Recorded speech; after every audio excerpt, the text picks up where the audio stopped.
Hi, my name is Jen, and I'm going to share a little bit about what the Lord has been teaching me in my quiet times recently. I started to really see a pattern between what I was reading in my own time, as well as my quiet times, and even Josh's sermons, in really the reality that God has put me here to bring Him glory. I exist to bring Him glory.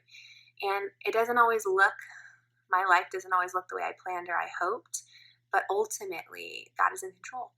I've been facing some hardships during the season, as we all have, in different ways. And for me, it's just been physical pain. I've dealt with chronic pain for about 15 years, and for whatever reason, this last month has been a really hard season of that pain.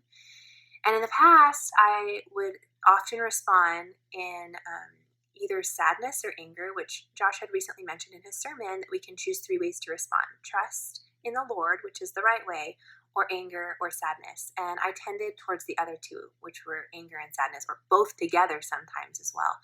And it was not only affecting me when I responded that way, but my family, the people that I was really interacting with on a close, consistent basis.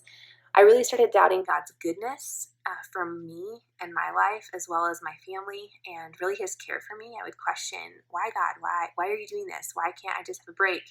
And that was in the midst of my chronic pain, as well as some recurring health issues with my boys.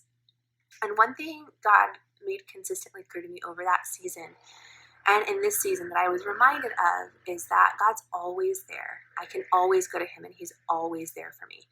And I can't question Him and in a way that I doubt His goodness, because that's only going to be harmful.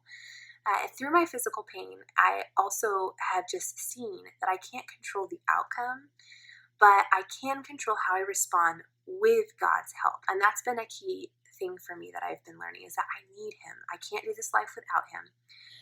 And so I've had to reevaluate what trusting God really looks like. And for me, what that looks like is that I accept the pain from Him. I accept it.